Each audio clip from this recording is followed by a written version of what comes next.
안녕하십니까, 아침 한개입니다. 이번 편은 지난 2021년 12월에 한국에 배치된 것으로 알려진 미 육군의 아파치 공격 헬기가 최신형 헬기이라는 것이 어제 공개가 되어서 시청자 여러분과 공유를 합니다. 이와 같은 사실은 미 육군이 한국 시간으로 2022년 1월 12일 공개를 하면서 알려졌습니다. 미 육군이 공개한 자료에 따르면 지난 2021년 12월 한국에 도착한 AH-64E 아파치 공격 헬기는 미 본토 이외에 전 세계 그 어느 나라에도 배치된 적이 없는 버전 6 모델이라고 공개를 했습니다. AH-64E 가디언이라고도 불리우는 이 공격 헬기는 AH-64D 블록 3라고도 불리웁니다. 우선 미 육군이 공식 발표한 내용들을 지금 화면에 보시는 바와 같이 그 내용 중에 중요한 내용들을 몇 가지 추려서 정리를 해보면, 우선 이 공격 헬기 AH-64E 가디언 버전 6는 2021년 12월 한국 평택에 도착을 했습니다. 이 새 기체를 운용할 부대는 평택에 주둔하고 있는 주한미육군 제2보병사단 예하의 제2전투항공여단 제2항공연대 제4대대입니다.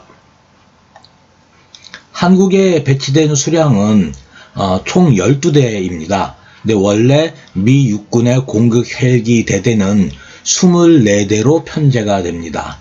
그래서 2분의 1, 50%만 12월 달에 배치가 되고, 향후에 추가적으로 12대가 더 배치가 될 것으로 예상이 됩니다.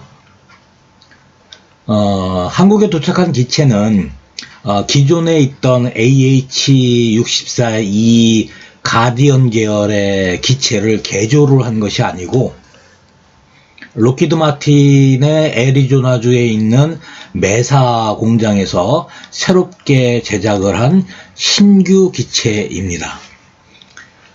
또한 미 본토 이외에는 처음으로 배치되는 오코너스라고 얘기하는데요. 미국 대륙 이외에 해외 미군 기지에 배치를 하는 첫 번째 케이스라고 합니다. 미 공군의 C-17 글로브마스터 3 수송기로 수송을 해서 오산에 도착을 했고, 오산에서 조립을 해서 평택 캠프 험프리스로 자력으로 이동을 했다고 합니다. 준비 기간을 거쳐서 2022년 2월 다음 달이죠. 부터 이제 실전 작전 운용을 시작을 한다고 합니다. 미 육군은 2021년 9월부터 버전 6 모델에 대한 조종사 훈련을 시작을 했으며 2022년 9월까지 지속을 한다고 발표를 했습니다. 따라서 아직 안 들어온 50%, 2분의 1, 12대는 2022년 9월 이전에 한국에 도착할 것으로 판단을 할 수 있을 것 같습니다. 기체를 운용하기 위한 정비사들의 훈련은 2022년 7월 말이나 8월 초부터 시작을 한다고 합니다. 여기까지가 미 육군이 12일 날 공개한 공식 발표 내용입니다. 공개된 AH-64E 가디언 버전 6의 이제 성능을 좀 알아볼 필요가 있는데요. 첫 번째, 이 기체는 인지적 의사결정 보조 시스템 CDAS라는 것이 적용이 되어 있습니다.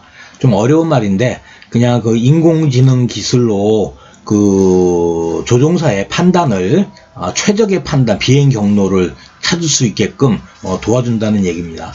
그 다음에 4단계의 유무인 복합 운용 체제가 적용이 되어 있어서 MQ-1C 그레이 이글 무인 공격기를 운용을 가능하다고 합니다.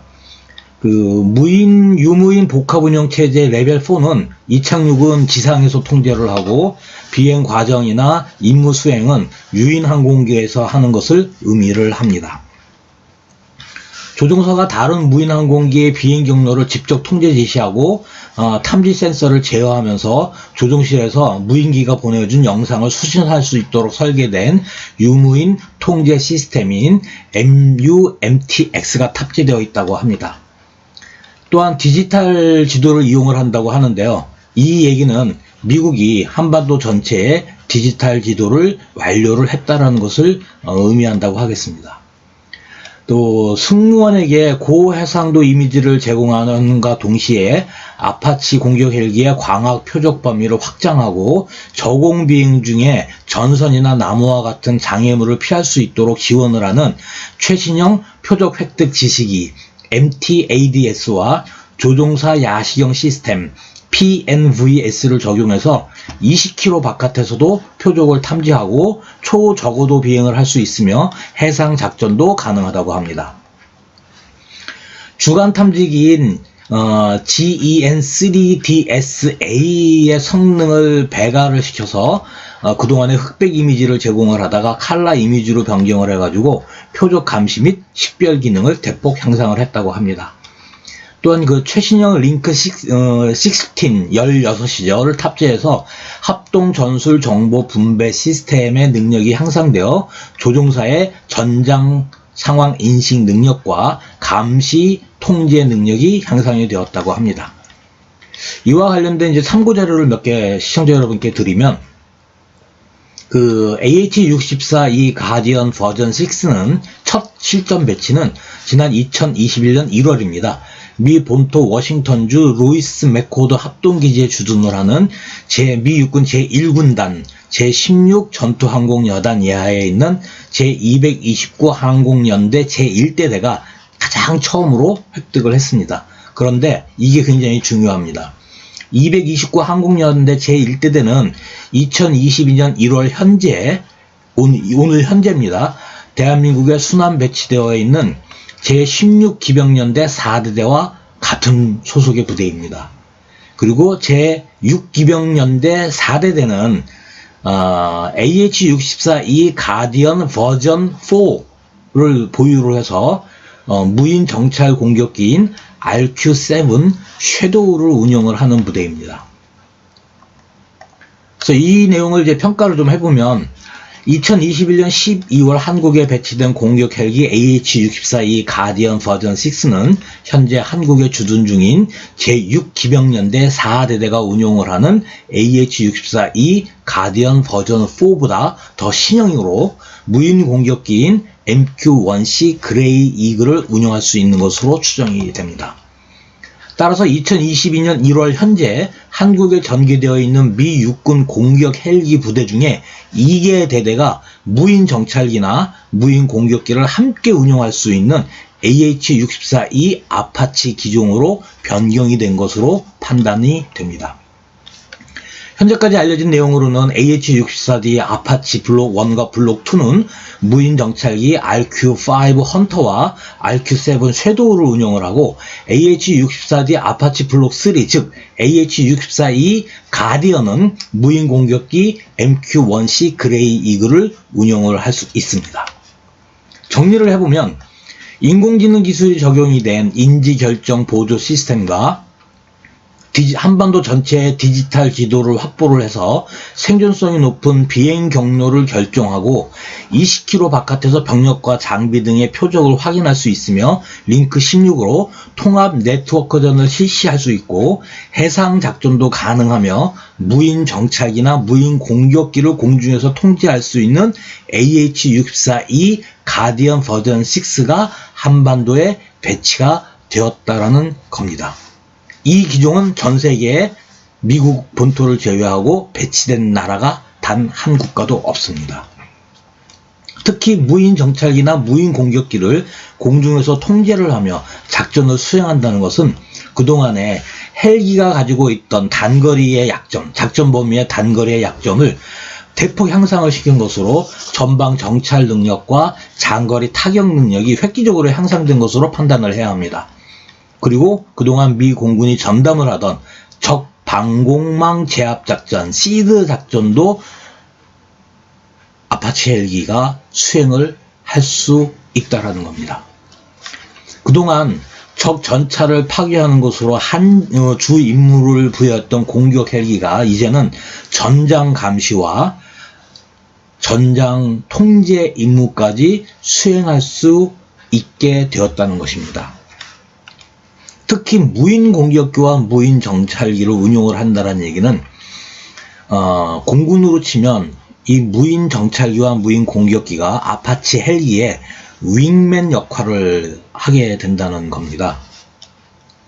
따라서 무인 정찰기를 아파치 헬기의 최전방 30km, 40km 전방까지 투입을 해서 적의 위치나 이동을 감시할 수도 있고, 무인 공격기를 운영을 한다면 똑같이 그 아파치 헬기 전방에 50km, 60km, 100km 전방까지 무인 공격기를 먼저 투입을 해서 목표로 하는 전차나 레이더 기지나 미사일 기지를 아파치 헬기가 타격을 할 수 있다는 겁니다. 결국 그동안에 아파치 헬기가 탑재를 하는 헬파이어 미사일의 그 짧은 사거리를 MQ-1C 그레이 이글과 같은 장거리 무인 공격기를 이용을 해서 타격을 할 수 있는 획기적인 시스템이라는 얘기입니다. 이 내용의 시사점은 미국이 한국에 AH-64 가디언 버전 6를 배치했다는 것은 한반도 내에 주한미군의 전력의 변화가 있을 수 있다는 것을 시사를 합니다. 특히 유무인 복합 전투 체계 구축을 위해 무인 전투 자산을 추가로 상당 규모로 배치하는 것을 진행한 것이 예상이 됩니다. 그리고 이와 맞물려서 오산에 주둔을 하는 미 공군 제51 전투비행단이 보유하고 있는 A-10 썬더볼트 2 근접 지원기를 한국에서 철수를 해서 일본의 오키나와나 아니면 괌 쪽으로 이동 배치할 가능성이 상당히 높아졌습니다. 결국 최신형 공격 헬기를 한반도에 배치를 했다는 것은 긍정적으로 우리가 평가를 해보면 유무인 복합 시스템을 한반도에 적용을 시킴으로써 유사시에 미군의 어떤 인명 손실에 대한 부담을 줄이기 위해서 했다라고 평가를 할 수도 있겠지만, 그건 너무 지엽적이고 편협적인 평가가 될 것 같고요. 큰 프레임에서 봤을 때는 미국은 한반도 유사시에 미군의 병력을 많이 투입을 하지 않고도 작전을 효과적으로 수행할 수 있는 유무인 복합 전투 체제를 한반도에 정착을 시키고자 하는 의도가 굉장히 강한 것 같습니다.